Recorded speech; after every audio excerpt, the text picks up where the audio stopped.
So I want you to imagine yourself in your grave, and the angels, they approach you. They ask you the three all-important questions to see if you pass the test of life. Who is your Lord? What is your religion? And who is your prophet? Imagine you're in that state right now. Will you be able to answer those questions? You need to live by these answers so you can answer them in your grave. But a person can't live by something that he or she does not know. So you have to learn these things. For that reason, we have a Islamic studies program, and we'd like to invite you to take a look at the program by joining our Telegram group at the link below. And if you like it, inshallah ta'ala, and you think this is something that could be suitable for you and you may be able to learn your deen here, then you can register for the first year of our program, and hopefully we see you on the other side. Assalamu alaikum.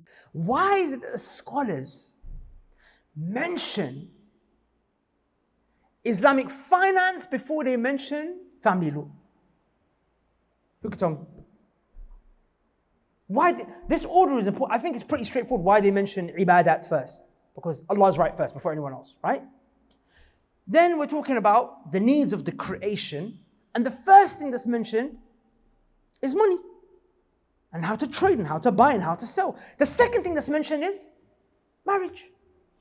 Why is it in that way? Why is it not the other way around? You have an answer? I thought you put your hand up, sorry. Go ahead. Because you can live without the second one, but the first one you can't. In a, kind of, yeah. So if you don't have the first one, you can't even get the second one. If you don't have the first one, if a man is starving, he can't even think about marriage. He's about to die. He's not thinking about women. He's thinking, can I get some food, brother? Does that make sense? So then the scholars, they ordered things in a very necessary way. The first thing you need to learn, before you learn about marriage, is what can I buy and sell? My brothers, this is very serious. You know, every single moment of your day, do you know that you're in a transaction? Do you know every single moment of your day, you are in a transaction of buying and selling? Did you know this? Buying, selling, or renting, or some kind of a contract. For example, the house that you live in, is it halal? You rent. You take a mortgage. The whole time in your house, you're in a transaction. Okay, you jump inside of a train, or a car that you have on lease, or a car that you bought on finance, or a car that you purchased. That whole thing is a transaction. You're inside this masjid. Are you allowed to be here? Is it your property? Is it something that you can enter? Is it off limits? Is it like going to someone's house where it's public property? Or is it open for everyone? Okay, when I'm in the masjid, what can I do? What can I not do? Your whole time you're in a transaction. Every moment of your life, you are in a transaction. We think the only time we're in a transaction we can buy and sell. You pick up the phone. Your phone is what? On a line. Your phone is on a line. Is it permissible, this contract that you're in? Did you read the contract?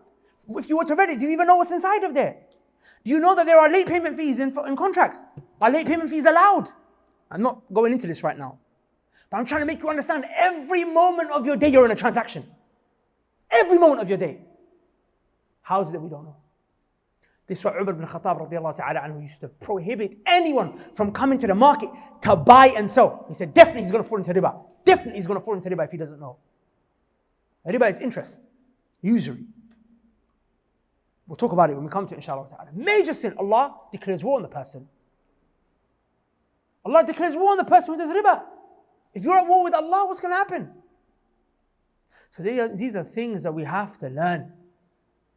We're not always in a relationship. You're in transactions before you get married. So scholars mention al-mu'amala al-maliyah before they mention fiqh al-usra. They mention these transactions before they mention family law. Job, is it permissible? What are you doing? Are you allowed to work here? A lot of stuff. Many things that you think are haram, you realize they're halal. And many things you thought were halal, you realize they were haram. Okay, so ibadah, because you're created to worship Allah. We have two desires, which is the desire of the shahwatul batn, the desire of the stomach, wa shahwatul farj, the desire of the private part. And that you're going to go out there and try and seek your desire. So Allah gave you laws. Okay, this is how you get the money. This is how you eat. This is how you satisfy your desires of a spouse. Go on.